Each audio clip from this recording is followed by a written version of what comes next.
प्रशांत, अच्छा एसआईआर और highest voter turnout, अगर हम इसके परिप्रेक्ष्य में देखें प्रशांत, तो आपको क्या समझ में आ रहा है, ये किसके पक्ष में गया होगा? हाँ, देखिए पूजा, थोड़ा सा आंकड़ों को समझना बहुत ज़रूरी है। मैं आपके साथ पहले भी बातचीत में बोल चुका हूँ कि लगभग 95-96 लाख के करीब जो है वो वोटर्स कटे थे, और उसके बाद ये अगर परसेंटेज निकाला जाएगा तो 6 करोड़ 75 लाख के करीब वोटर्स रह गए थे, और 11.88% के आसपास वोटर लिस्ट से नाम डिलीट हो गए और उनको हटा दिया गया। वोटिंग टर्नआउट देखें तो 82 से 83% के करीब वोटिंग टर्नआउट रहा है पिछले 3 चुनावों में, लोकसभा विधानसभा को अगर मिला लिया जाए 2019 से। 2006 में सबसे कम वोटिंग परसेंटेज हुआ था 75% के आसपास, जब लेफ्ट की सरकार थी, और उसके बाद जब टीएमसी की सरकार आई तो 80% के ऊपर ही वोटिंग परसेंटेज रहा है।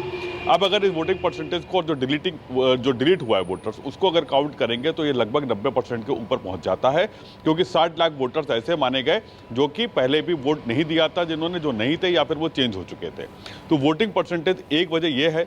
दूसरा ये है कि लोगों के मन में डर था कि जिनका नाम अगर इस लिस्ट में है और उन्होंने नहीं डाला तो कहीं ऐसा ना हो कि आने वाले समय में उनका या उनके परिवार के लोगों का वोट कट जाए। बंगाल पॉलिटिकली तौर पे बहुत जागरूक है। अब वोटिंग के साथ साथ में हमें उनके वोटिंग परसेंटेज के आंकड़ों पर भी गौर करना पड़ेगा। अगर हम 2019 से बात करें तो बीजेपी ने यहाँ पे 2016 के बाद धीरे धीरे करके हिंदू वोट बैंक में अपनी सेंध लगाई है।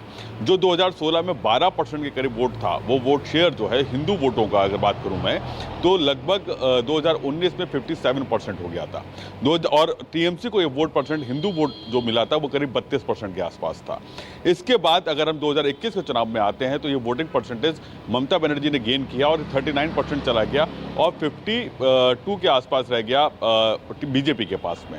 वहीं 2024 की बात करते हैं तो ये वोटिंग परसेंटेज लगभग इतना ही रहा। टीएमसी ने अपने चीज़ों को होल्ड किया, और बीजेपी ने भी 50% के ऊपर की ही अपनी बढ़त बनाए रखी हिंदू वोटर्स पर। तो हिंदू वोटर्स जो थे वो लगभग एक साथ में थे। वहीं अगर हम 2019 की बात करेंगे तो जो 2016 की अगर हम बात करें तो मुस्लिम वोटर्स लगभग 42% के आसपास मिले थे टीएमसी को, लेकिन ये बढ़ते बढ़ते 2024 तक आते आते 75% हो गया ममता बनर्जी के पास। यानी कि उससे पहले तक ये लेफ्ट में और कांग्रेस में बढ़ रहा था ये मुस्लिम वोटर जो था, लेकिन 2021 और 2024 में ये एक तरफा टीएमसी की तरफ शिफ्ट कर गया, और इसीलिए जो लेफ्ट वामपंथ और जो कांग्रेस की जो सीटें थी वो लगातार एकदम कम होती चली गई। 2016 में कि अगर चुनावों की बात करें तो कांग्रेस और लेफ्ट यहाँ पे ग्राउंड पे थी थोड़ी बहुत, लेकिन जिस तरह से मुस्लिम वोटरों ने उनका साथ छोड़ा उसके बाद से वो हाशिए पे चले गए। तो एक पहलू तो ये है, क्योंकि वोटिंग परसेंटेज को समझने के साथ साथ वो वोटर किस तरफ डाइवर्ट हो रहा है इसको समझना भी बहुत जरूरी है। इसके बाद स्ट्रेटजी की अगर हम बात करें तो बीजेपी ने 3 स्ट्रेटजी पे काम किया, जो कि टीएमसी का स्ट्रेटजी रहती थी माँ माटी मानुष। माँ यानी कि महिलाओं को किस तरीके से अपने पास में लाया जाए। तो चुनावों से ठीक पहले एक आरक्षण बिल लेकर आया जाता है, और उसमें एक नैरेटिव सेट किया गया कि आरक्षण महिलाओं के खिलाफ है सारे विपक्षी पार्टियां, और टीएमसी ने कांग्रेस के साथ मिलकर यहाँ पर वो माताओं के लिए या बहनों के लिए आरक्षण नहीं लागू होने दिया, और उसके विरोध में उन्होंने वोट किया। इसके अलावा 1500 के कार्ड के तौर पे 3000 रुपये लेकर आए।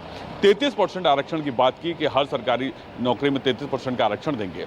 और इसके अलावा 2025 में जो ममता बनर्जी का बयान था आरजीकर कांड के बाद से, और उन्होंने कहा था कि महिलाएं जो है रात में अकेली ना निकलें, और उसको लेकर जो है उन्होंने आज़ादी वर्सेस पाबंदी का एक नैरेटिव सेट किया।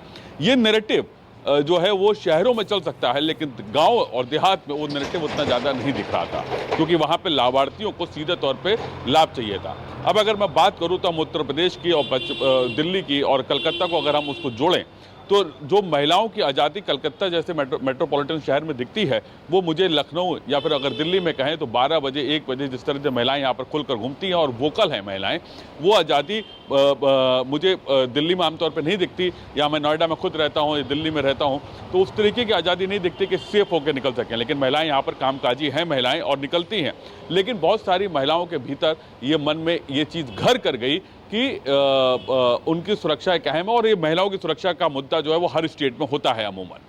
दूसरा, उन्होंने जो यहाँ की संस्कृति थी मानुष, माटी को पर आए। उन्होंने एक नैरेटिव टीएमसी की तरफ से क्रिएट किया गया कि अगर जब बीजेपी हिंदुत्ववादी पार्टी आएगी तो मछली, जो कि उनके यहाँ सबसे दिव्य भोजन माना जाता है और प्रसाद के तौर पर माना जाता है, कोई भी फंक्शन होता है उसमें मछली होती है। अगर शादी होती है तो मछली को सजाकर वो एक तरीके से कहा जाए कि लड़के वालों को घर पे लेकर जाते हैं। जैसे हम लोगों के यहाँ फल फ्रूट्स और चीज़ें जाती हैं, उनके यहाँ डाल में मछलियाँ लेके जाते हैं।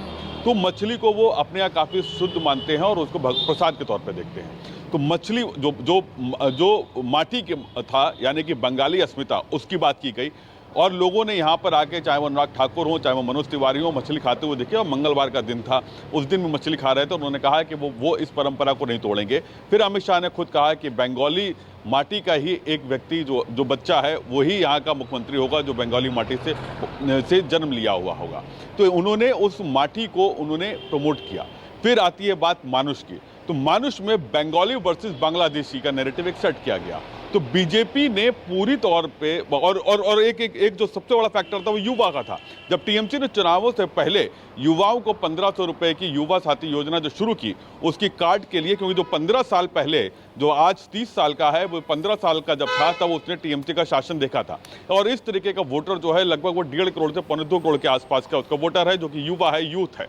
उसके लिए उन्होंने रोजगार की बात करना शुरू करी बीजेपी ने काउंटर करने के लिए, और उसको भी बढ़ाकर 3000 रुपए का अनुदान देने की बात की, अपनी स्कीम लेकर आए। तो इन्होंने, जो बीजेपी की स्ट्रेटजी थी वो काउंटर के तौर पे की गई।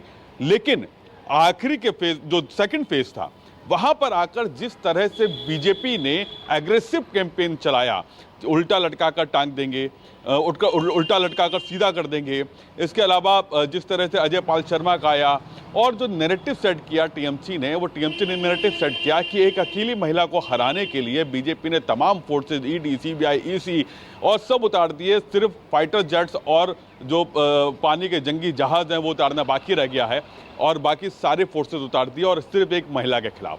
तो उन्होंने उस बंगाली अस्मिता को जगाने की कोशिश की, इमोशनल कार्ड खेला, और सेकंड फेज में उसका प्रभाव भी देखने को मिला। क्योंकि जब हम लोगों से बात कर रहे थे तो पहले फेज में लोग, कई जगह पर हमें बदलाव की बातें सामने आई, और फर्स्ट फेज में जितनी भी 152 सीटों पर जो चुनाव हुआ है वहां पे बीजेपी काफी लीडिंग पोजीशन पे दिख रही थी। लेकिन सेकंड फेज में आते आते ये बात लोगों के मुख से सुनाई पड़ने लगी कि एक अकेली महिला है जिसके पीछे तमाम जो एजेंसियां हैं वो लग गई हैं, और उसको हराने के लिए पूरी ताकत झोंक दी गई है। देश भर के तमाम यहाँ पर एक मजबूत रणनीति का जो है, बिल्कुल एक मजबूत रणनीति के साथ बीजेपी ने मैदान में उतरने की कोशिश की है, और अब वो कोशिश कितनी कामयाब होगी ये देखना होगा। संकेत कुछ एग्जिट पोल के आंकड़ों से मिल भी रहे हैं, लेकिन ये कितने सच साबित होते हैं ये अपने आप में एक बड़ा सवाल है।